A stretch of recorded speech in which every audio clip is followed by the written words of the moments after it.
Grand pèlerinage organisé en l'honneur de Mama Rosa par l'Association culturelle et de loisirs des Antillais de Sevran. Ce séjour aura lieu à San Damiano Montichiari la Fontanelle en Italie, lieu de culte et de dévotion envers Marie. Départ le vendredi 16 juin et retour le lundi 19 juin. L'hôtel et les repas sont compris. Prix adhérent 250 €, non adhérent 290 € et enfants de moins de 12 ans 200 €. Infoline au 06 80 70 73 26 ou 06 76 73 83 85. Guadeloupe, actualité. Suite au licenciement de Gilbert Pinsmail, les journalistes de Guadeloupe, la première, ont déposé un préavis de grève qui prendra effet ce soir à minuit. Ces derniers dénoncent un acharnement à l'encontre de leurs confrères qui avait déjà été rétrogradé pour sa participation dans la campagne d'Harry Chalus en 2015. 7 ans plus tard, il est finalement évincé de la rédaction à cause de son image entachée lors de la diffusion dans les médias des sommes perçues à cette occasion. Mobilisés, ses collègues tentent donc d'infléchir la décision de la direction de France Télévisions qui semble effectivement sans appel. Le reportage.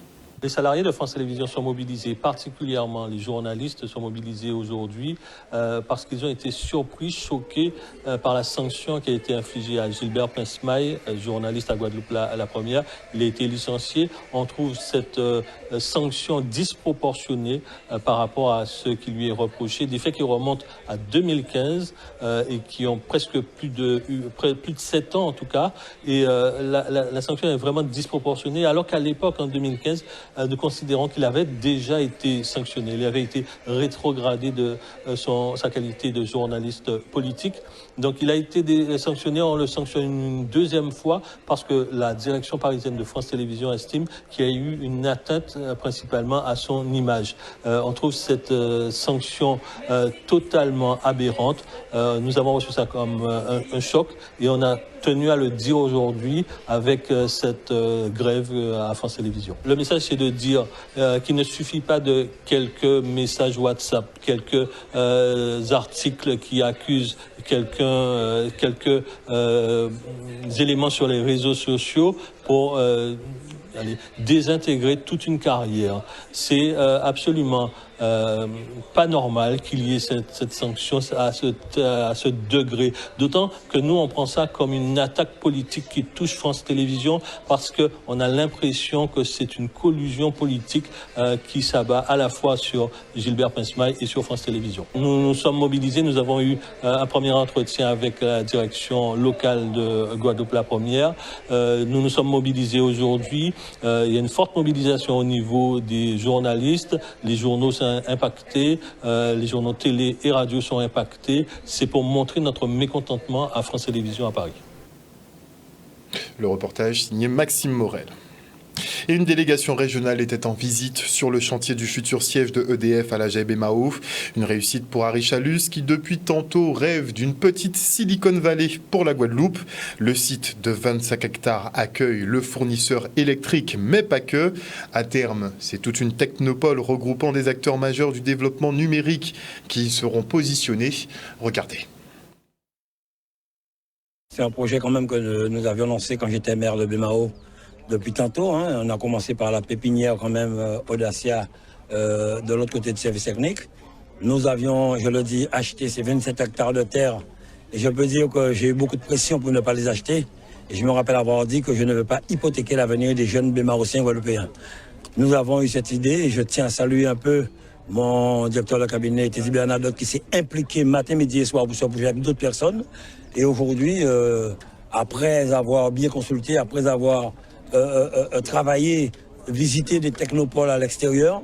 Nous avons voulu, sur ces 25 hectares, avoir notre petit Silicon Valley, je le dis comme une petite défense, avoir vraiment une technopole qui sera gérée par un organisme, un groupement, qui restera, je le dis effectivement, sur l'égide de la ville de Bémao, accompagné par la région Guadeloupe, le département. Mais ce qui est important, c'est qu'ici, ce sera vraiment un centre d'affaires où les nouvelles technologies seront implantées. Et aujourd'hui, c'est une visite que nous faisons du siège de EDF qui va regrouper plus de 350 personnes. Sur le site, nous aurons un peu plus de 350 salariés qui travailleront sur tous les corps de métier de notre entreprise.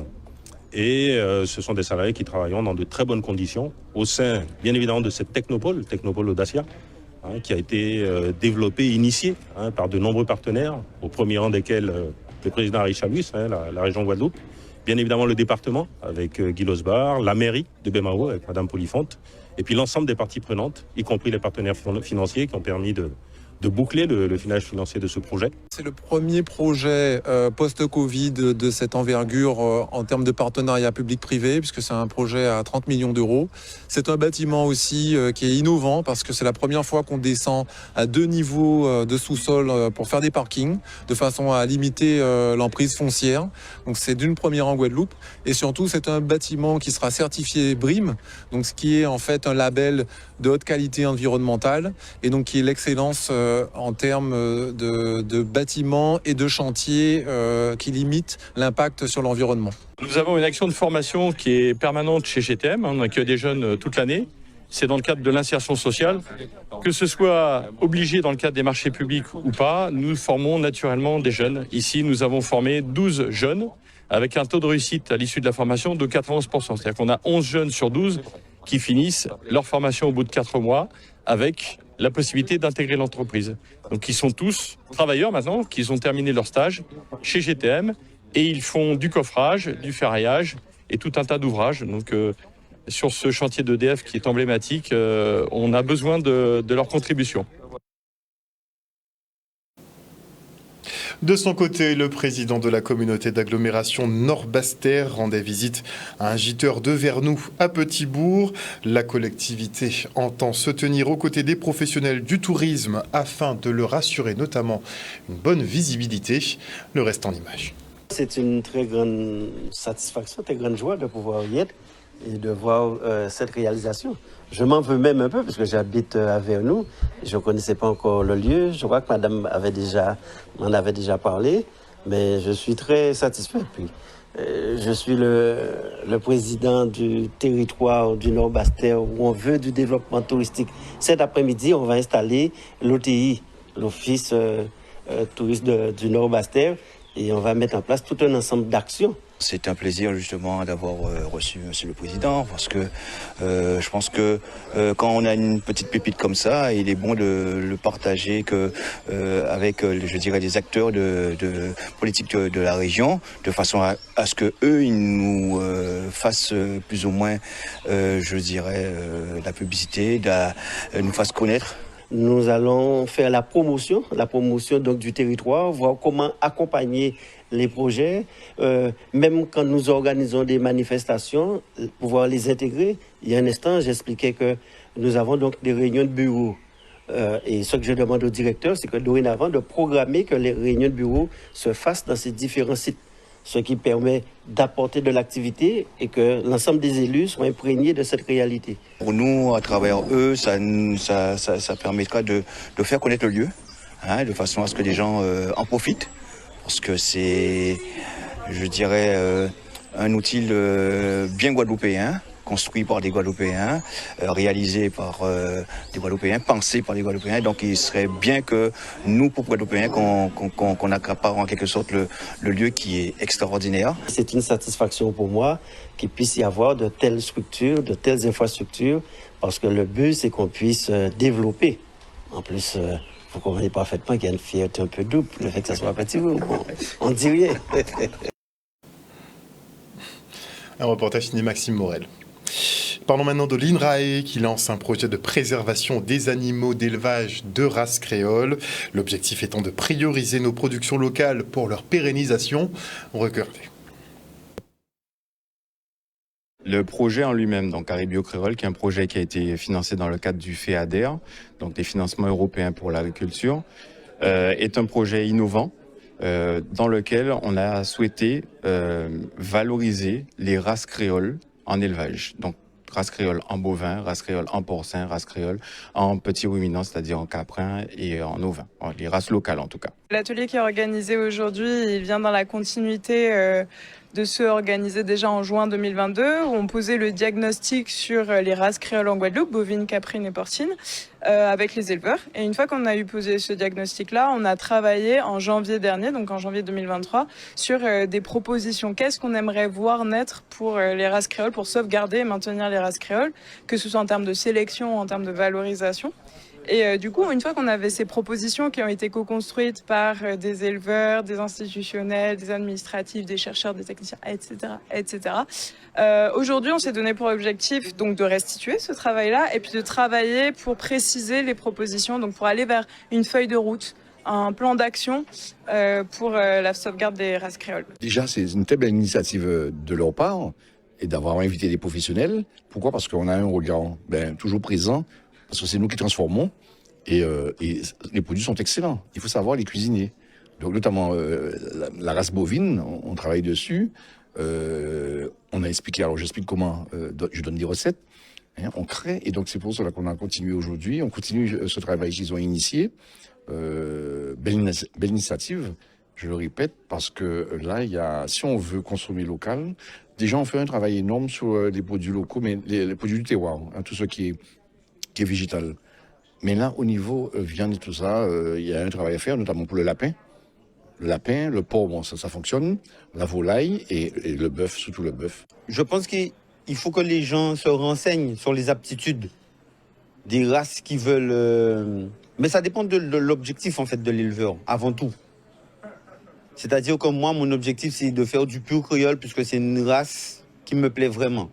Mais il y a des gens qui ont d'autres objectifs, peut-être pour la boucherie, et qu'il leur faut des animaux un peu mieux conformés, donc ils peuvent faire les croisements aussi. Mais ça dépend en fait de chaque personne et chaque éleveur et de leurs objectifs en fait. Je ne peux pas dire à une personne c'est bien ou c'est pas bien d'élever du créole. Et après 18 mois de travail, la commune de Sainte-Anne est retenue dans le cadre du programme Petite Ville de demain. Ce projet d'urbanisme vise à dynamiser le centre-bourg en éliminant les dents creuses et en offrant un bon check-up aux infrastructures. Une convention a d'ailleurs été signée aujourd'hui avec la préfecture et la communauté d'agglomération de la Riviera du Levant. Regardez.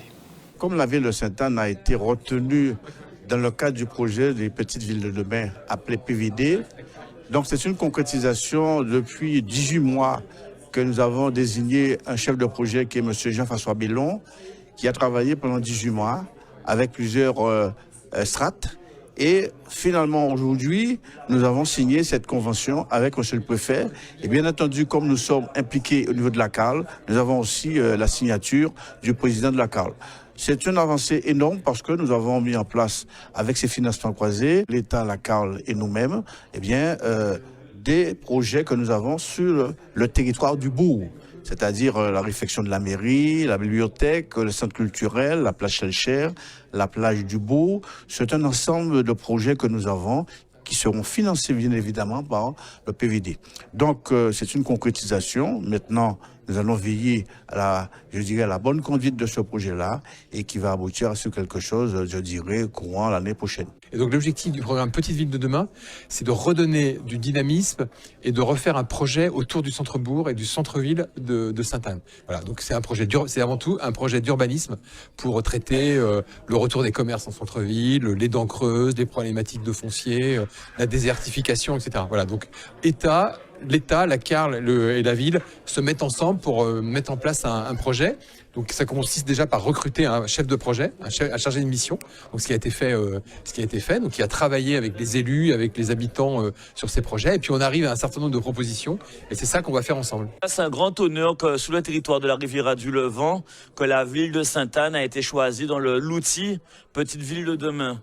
Et donc aujourd'hui, on signe la convention avec la mairie de Sainte-Anne et avec le préfet pour pouvoir commencer les travaux et surtout d'être dans une vraie dynamique et concrétiser le travail de 18 mois d'études afin de revaloriser et redynamiser le bourg de Sainte-Anne.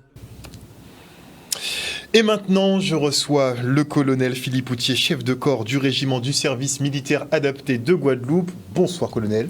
Bonsoir M. Luce, bonsoir à tous.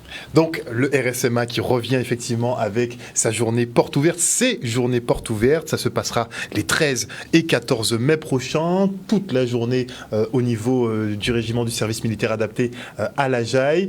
Une opération qui fonctionne bien. Oui, voilà, on avait réouvert après la crise sanitaire il y a 1 an, ça avait très bien fonctionné. En fait, l'idée de manœuvre, c'est le régiment de Guadeloupe, je dirais votre régiment, à ceux qui nous écoutent. Voilà, votre régiment est ouvert à tous pendant 2 jours, dans une ambiance de kermesse familiale, festive, avec du sport, des démonstrations, de la restauration, des stand-up. Il y en a pour tous les âges. Voilà, venez en famille, les plus jeunes, les plus anciens aussi. Je pense à ceux qui ont fait leur service militaire à l'époque sur le camp. Ils ont peut-être envie de revenir voir le camp qui a changé. Je pense aux jeunes qui se posent peut-être aussi la question de venir au RSMA. Donc là, il y aura des démonstrations pour toutes les filières. Ceux qui aiment les arbres, ils pourront venir admirer l'arbre qui a reçu le prix coup de cœur du concours annuel de l'arbre de l'année. Donc il a finalement gagné. Il y avait 3 prix, on en a eu un. Ben forcément, la Guadeloupe gagne, c'est évident. Terre de champion, dans tous les domaines. Exactement. Mais il faut dire qu'il était très beau. Hein. Voilà. En bord, effectivement, avec un petit point d'eau. Dans notre ferme, voilà. Il est pas mal du tout. Exactement. Alors, défilé de grenades, donc le bootcamp, j'en ai parlé. Voilà, énormément de choses. Ce qui est aussi un défilé du groupe original, groupe de Carnaval, qui avait déjà défilé il y a 1 an. C'est super, ça met une super ambiance. Il y a de la restauration sur place, des boissons, voilà, des jeux pour les enfants, tout ce qu'il faut. Donc c'est ouvert. On voit que le fort de Ranger Camp revient aussi. Oui, donc le fort de Ranger Camp, ça sera samedi matin. Voilà, donc à partir de 8h30 jusqu'à 13h. Les gens aussi qui sont intéressés dans le cadre du partenariat avec Ford pourront tester les véhicules Ford. Voilà, c'est l'idée. Chacun y trouve son compte. Alors, il y a des choses qui vont être particulièrement prisées et intéressantes, je pense. Je vois déjà que le dimanche, particulièrement, on a déjà des démonstrations de la SNSM. Oui. Donc ça, c'est les sauveteurs en mer, donc ça pourrait être très sympathique. Et je vois aussi donc qu'à 14h le dimanche, il y a une démonstration du GIGN en hélicoptère. Exactement. Alors, par rapport au programme, il était prévu samedi et dimanche. Finalement, il y a une mission gendarmerie samedi, donc ça sera que dimanche. Donc dimanche, une belle démonstration du GIGN. Et aussi, pour les jeunes de plus de 16 ans, nous allons accueillir le premier one-man show de Monsieur Stan. Oui. Voilà. Donc avec un ancien de chez nous, d'ailleurs. Excellent. Ben, donc je pense qu'on va bien rire. Voilà, c'est le but. Et le tirage de la tombola. Oui. Bon, ça, on l'attend aussi. Hein. Donc 16h. Et attention, on est limité, donc on arrêtera la vente des tickets bien avant. Voilà. Donc vente des tickets s'arrêtera dimanche en début d'après-midi. Le plus gros lot, ce sera quoi ? Donc le plus gros lot, excellente question. Donc c'est un vol Air France pour Paris. Voilà. Après, il y a plein d'autres lots, des vélos, des trottinettes. J'en profite aussi pour remercier les partenaires. Voilà. Donc j'ai juste cité les principaux partenaires parce qu'on en a beaucoup. Donc il y a Orange. Il y a Ford, on en a déjà parlé, Air France, EDF, Capdeco, SODM, Wurtz, Autodistribution, Alain Flelou. Nos voisins de Fitness Park aussi. Vos voisins de Fitness Park, voilà, notamment avec Ford, le bootcamp. L'UNAS qui fera le soutien si jamais il y a des gens qui ont des petits soucis de santé à ce moment-là. Green Rider, Longto, voilà, qui est un partenaire historique du régiment. Et il y en a bien d'autres partenaires et vous les découvrirez sur place. Alors, ces journées portes ouvertes, les 13-14, sur le site justement du RSMA, ça va se passer au niveau de la Jaille. On rappelle tout de même que vous êtes l'un des premiers centres de formation de l'archipel. Donc il y aura aussi découverte, hormis l'aspect festif, il y aura une découverte aussi de tous les métiers que vous proposez. Est-ce qu'on peut avoir une idée du panel justement ? Alors là, ça va aller à la fois justement de la ferme pédagogique, la section travaux publics avec des démonstrations, tout ce qui est aussi chariot élévateur, tous les métiers du travaux public, une démonstration de sauvetage des blaiements pour les métiers de la sécurité, toujours très impressionnant les démonstrations de grimpe, voilà, pour nos élagueurs, énormément de choses. Ah oui, j'avais oublié aussi de citer, il y aura une activité fil rouge street art, donc pour ceux qui veulent venir s'essayer au street art, c'est une bonne occasion. Voilà, donc énormément de choses. On voit qu'il y a Tsi-Commando aussi, il y a 2 parcours de Tsi-Commando. Voilà. C'est quoi ça ? Donc ça, en gros, c'est pour les enfants. On fait un petit parcours, on les habille en militaire. Un petit parcours, ça a toujours un très très grand succès. Et aussi, on a nos auto-écoles. Donc pour les enfants, avec un moniteur auto-école du SMA, ils peuvent venir faire un petit tour en voiture. C'est tout sécurisé. Voilà, le moniteur est avec eux. Exactement. Très bien. Et ça, c'est énorme. Mes 2 enfants de 11 ans... Ils ont adoré. Vous m'étonnez, ils rêvent déjà de conduire depuis tout jeune. Alors si on leur permet de le faire en toute sécurité, exactement. Pourquoi pas. Et donc aussi, je rappelle que le SMA, c'est ouvert donc, pour les jeunes de 18 à 25 ans. Donc tous les jeunes qui ont un peu moins de 18 ans et jusqu'à 25 ans, n'hésitez pas à venir pour vous renseigner, discuter. En fait, pour moi, c'est important aussi de venir échanger et de découvrir le camp. C'est une petite ville, le camp. Voilà, donc venez découvrir le camp. Merci beaucoup en tout cas pour cette invitation et d'être venu sur ce plateau ce soir. Je le rappelle, vous êtes le colonel Philippe Houtier, chef de corps du régiment du service militaire adapté qui ouvre ses portes donc au grand public. Ce sera les 13 et 14 mai prochains de 8h30 à 18h avec beaucoup d'activités, surtout le dimanche avec la clôture, n'est-ce pas, avec le spectacle de Monsieur Stan notamment qu'on salue et qu'on félicite aussi pour son travail. Merci colonel. Merci beaucoup. Et on part maintenant pour le premier concours de langue et culture de l'Antiquité. Les classes latins de 4 collèges et lycées du Sud-Bastère se sont affrontées aujourd'hui autour de la pratique de la langue latine. L'objectif, mélanger les niveaux et montrer aux élèves que ce qu'ils apprennent peut servir. Regardez. C'est la première édition du cursus honorum de latin du Sud-Bastère. Alors, c'est un concours de langue et culture de l'Antiquité qui rassemble des collégiens, donc de 4 collèges du Sud-Bastère et des lycéens et des étudiants de CPGE. CPGE littéraire de Gerville-Riache. Alors, ce concours est très important car ça nous permet de créer du lien entre les différents niveaux.